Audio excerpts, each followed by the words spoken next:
Selamat Dani mendapatkan hadiah yang sudah dipakai ini. Keren gak outfitnya? Keren dong. Iyalah, beli di Racun Shopee Cat Ayam. Ada brand lokal ori dan diskon sampai dengan 80%. Biru tua gitu, tua. Nah, tempel sama batik warna coklat. Dari baju batik yang udah nggak kepakai. Gitu ya. Rencananya di mana? Itu di mana? Kayak buat videonya itu? Rencananya sih buat videonya besok nih, hari Sabtu. Besok. Di Taman Ismail Marzuki. Ismail Marzuki itu Tahu di mana? nggak pernah sebelumnya saya terpikir pengen masuk gitu ke dalam ranah modeling. Terus? Nah, di tahun kemarin ada agensi nawarin buat masuk ke ranah model. Ya udah saya masuk, dan gak lamanya ada lomba di Ararasa Mall BSD, itu menjadi lomba pertama saya. Oh, first time teman-teman. Terus. Dan alhamdulillahnya langsung dapat sebagai runner up. Wah, kita applause dulu. Runner up itu maksudnya gimana sih, Diki? Runner up itu berarti juara keempat dari Juara keempat. 50 peserta. Oh gitu. Terus Diki, kalau Mama mendukung nggak nih pengalaman Diki atau bakatnya Diki nih? Kalau mama sih mendukung banget ya. Wah, hebat ya. Ayah juga mendukung. Ayah juga mendukung. Wah, berarti artinya Diki harus mendalami nih gitu. Atau gimana? Supaya teman-teman di sini mungkin bisa terinspirasi gitu. Pertama lagi dari scroll Instagram, ketemu agensinya dan iseng-iseng nanya, akhirnya tertarik. Kalau modeling, fotogenik juga termasuk ya? Pernah? Fotogenik, oh gitu. Oke, cita-cita Diki apa nih? Coba Diki geser sedikit. Foto. Diki ini lagi di mana ini nih? Itu lagi lomba di Bandung, di Mall Festival Coba fotonya Mall. dijelasin. Oh gitu. Terus yang agak Temanya apa nih temanya? Temanya runway, model runway. Runway. Coba dijelasin sedikit runway itu maksudnya gimana? Jadi model runway itu kayak catwalk dengan sedikit berlari. Sedikit berlari. Oh, berarti diiringi musik terus kita harus ngikuti beat musiknya gitu? Iya, musiknya cepat. Oh gitu. Wah, keren banget ya Diki. Terus Diki ini menang atau gimana nih? Alhamdulillah dapat masuk top 20 desainer Wah, model. kita applause dulu dong teman-teman. Tidak kecerminkan dari muka, walaupun mukanya ngeselin tapi bisa dilihat hatinya baik gitu. Terus kayak gitu kan, kemarin gue sangka dia dukun tapi ternyata bukan. Jadi udah gue ajak collab. Tapi dia lebih cocok jadi stand up comedy menurut gue dibandingkan ikut persatuan dukun itu. Bubarin, tinggalkan lah. Ya benar kan? Ternyata apa setelah lihat dia kalau bukan dukun? Kalau bukan dukun ya dia Habib kan, dia cerita dia. Iya, dan dia juga sering ngomong agama. Gue nggak ngerti juga sih, soalnya kan beda agama. Ya cuman ya omongannya benar dan walaupun dia ngasain tapi lucunya natural. Jadi menurut gue dia cocok di entertain. Kakak baca teks-teks ya, nggak usah ya? Iya, makanya menurut gue dia lebih cocok di entertain. Terus jauhi lah yang musik-musik itu nyanyi, stand up comedy, gue dukung. Lucu kan? Gitu. Terus godain. Emang demen aja. Emang masalah buat tuh kalau gue demen Majindan? Nggak masalah dong, ya suka-suka gue kan, perasaan gue. Ya karena perasaan gue kan, tapi kan Jinan kan udah punya bini, ya udah gue bikinin lagu buat dia, judulnya Istilah Kata gitu. Jadi cerita lagunya itu gue suka sama dia, tapi dia udah punya bini, dia tetap pilih bininya gitu. Tapi gue paksain, di lirik itu gue paksain, kalau misalkan lu nggak mau sama gue bikin lu menderita gitu. Jadi nanti ditunggu ya lagunya tayang besok ya Agus.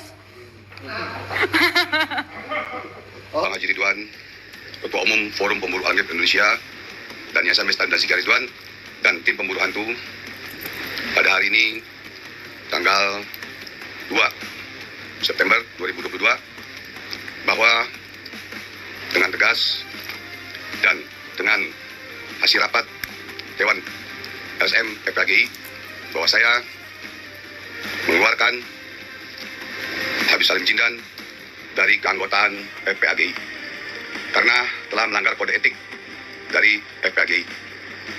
Tak panik nih, gue beliin baju, jadi makin siap ketemu sama gua. Ih, makasih banyak Ayang, bajunya bagus, suka banget aku. Kan beli di Racun Shopee Cita yang kan semua bukan lokal ori, banyak diskon 80% ya. Gue bingung deh mau pakai baju apa. Tahu berapa? 77. Benar guys.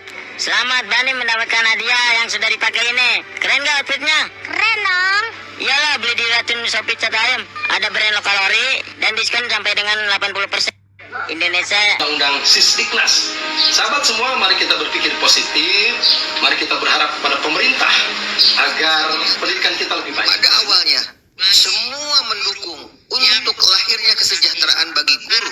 Ketika sertifikasi itu dicanangkan, akhirnya berbondong-bondong. Instansi lain ingin meningkatkan kesejahteraannya dengan merujuk bahwa guru memiliki pendapatan yang lebih layak.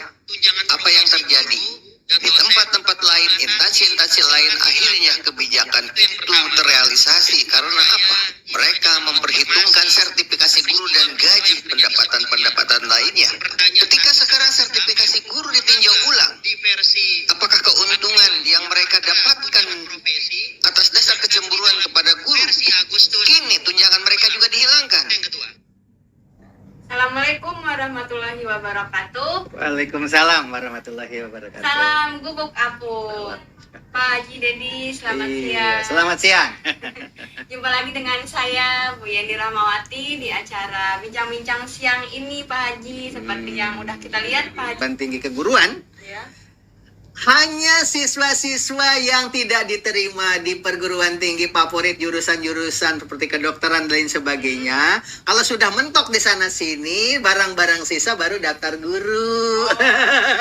Dulu begitu. Tapi sejak zaman Bu Yeni, ya orang-orang tuh melihat ternyata seperti di Malaysia. Di Malaysia itu orang-orang yang pertama kali pilih itu orang-orang berprestasi itu pasti memilih keguruan karena lebih sejahtera. Iya, betul. Dan itulah yang diperjuangkan pada saat itu. Semua anggota dewan dan instansi-instansi yang lain juga semua sepakat bahwa tunjangan untuk guru itu harus ditingkatkan. Begitu pada saat itu. Ya. Tetapi tidak lama karena sertifikasi guru itu ternyata tidak langsung semuanya dapat sertifikat.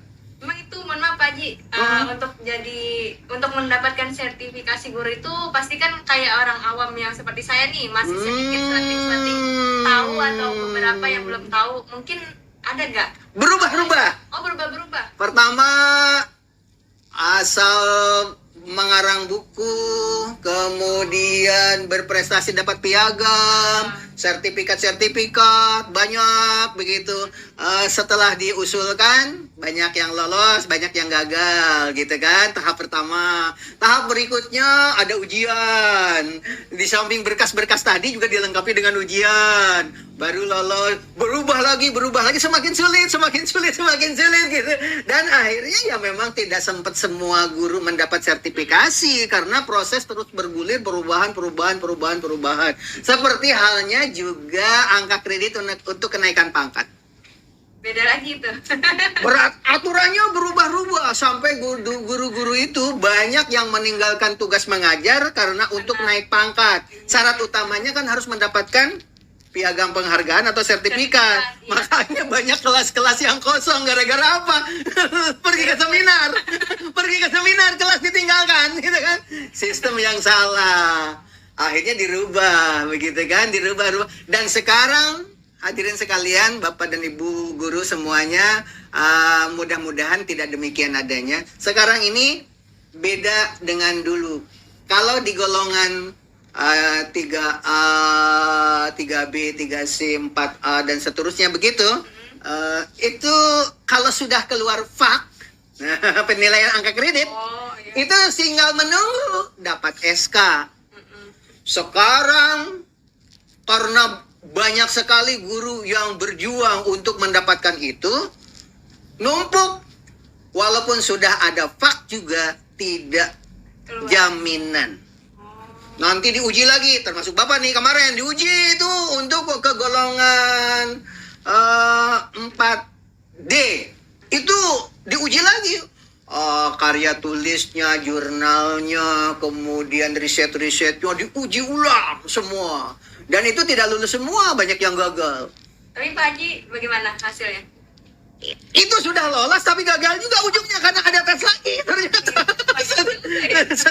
setelah gol, alhamdulillah kita sudah melalui sudah diuji lagi, sudah tetap ada uji tulis lagi. Uji tulis lagi dengan soal yang sekian banyak.